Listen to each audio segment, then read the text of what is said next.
characters admitting that they're wrong, emotion, backstory, an interesting villain that isn't Alice. Are you sure we're still talking about Batwoman?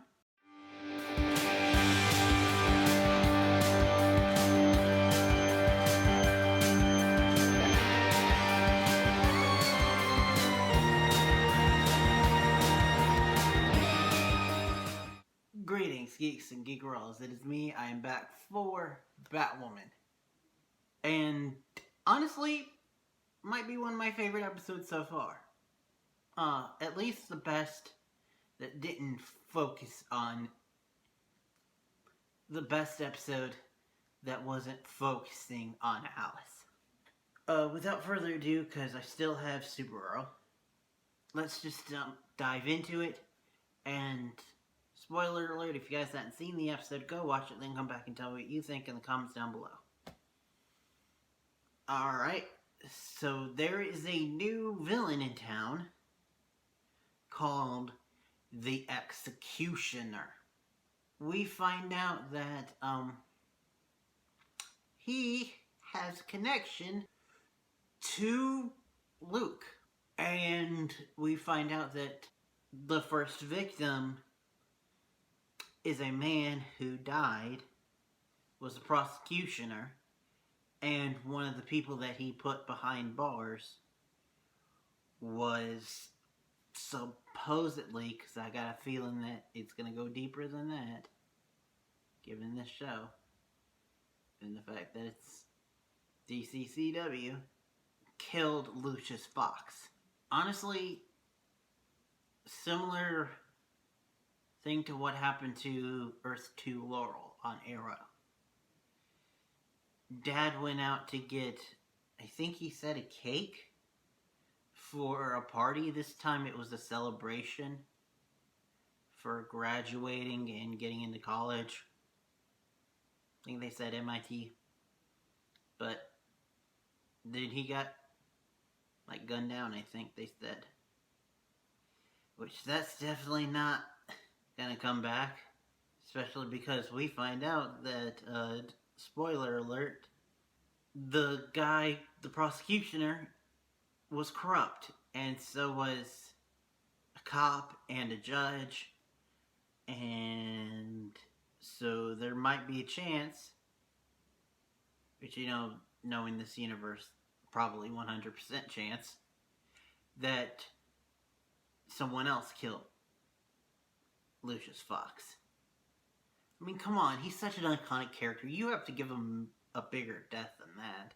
But anyway, so Luke is a little miffed when he finds out that the guy who took down his father's killer might not be on the up and up.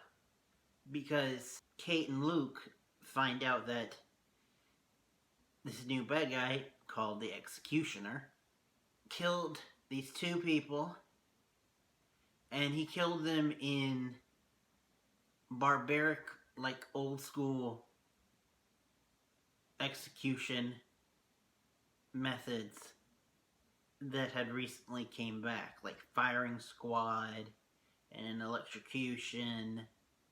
And they find out that there's a third, and that is poison, like the gas chamber.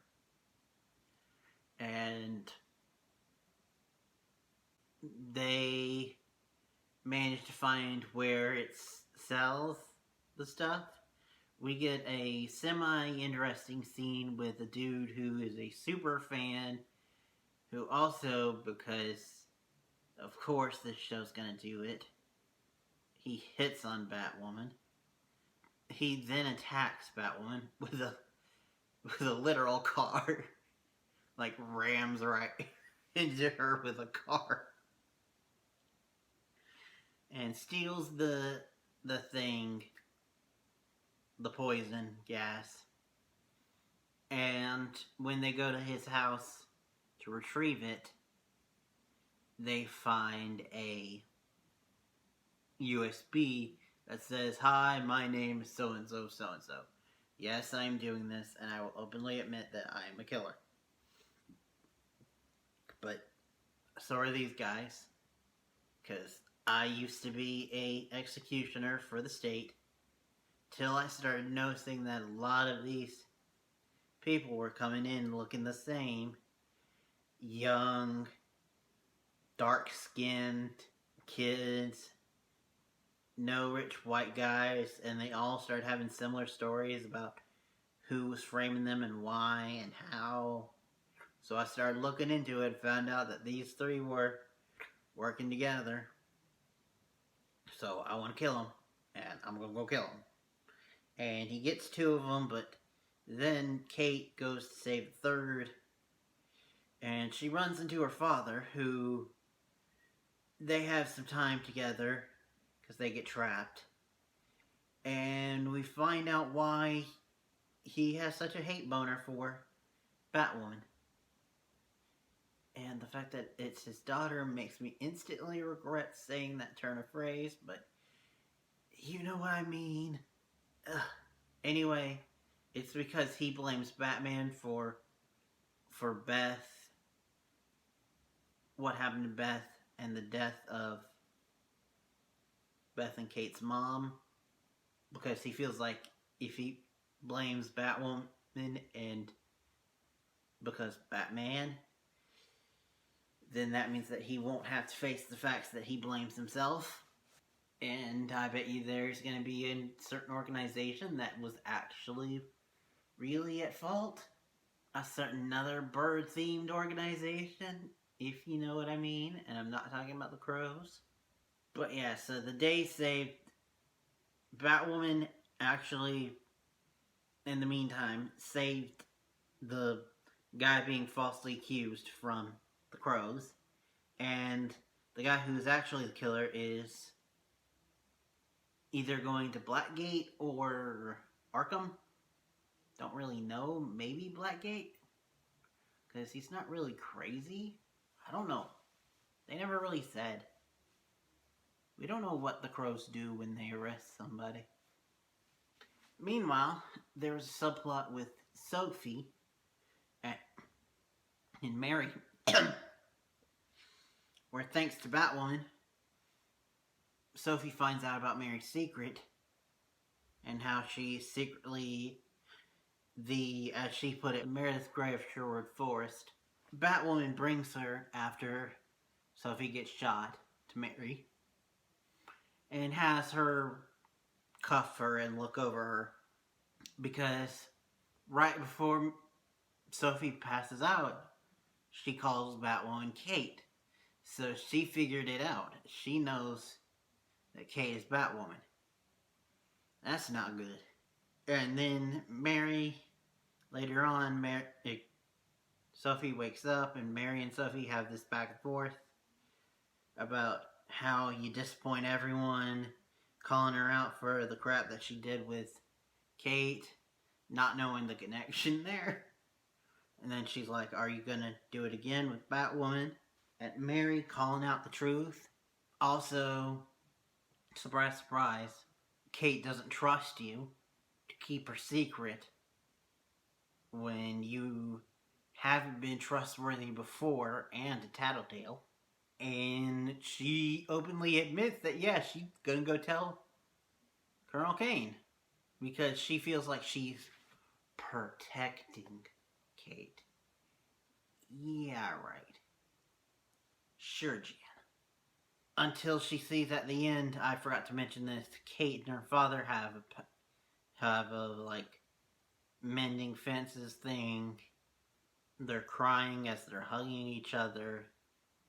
Sophie's walking up like, da da da da da, I'm gonna go tell him about what his daughter's doing. Because I'm his real daughter. I don't give two craps about Kate, what's it? Until she sees them having this emotional moment and Kate looks at her crying like, don't. And she actually has a heart and stops. Even though, as we can see from the trailer, she wants to tell him. Because I'm not really too keen on Sophie right now. Everyone else I am all for, but not Sophie. Oh yeah, and also Mary's mom. But that's kind of a given. There is also a subplot with Alice and Mouse, but that just boils down to him being insecure and hinting at a fallout between the two of them. I'd go into more detail, but I've gone on long enough. Ending it here, saying thank you guys for watching. Next time you see me will be for Supergirl, hopefully. Till next time, and beyond. Oh yeah, kudos to the costume department. Executioner looked creepy and cool. I hope he returns.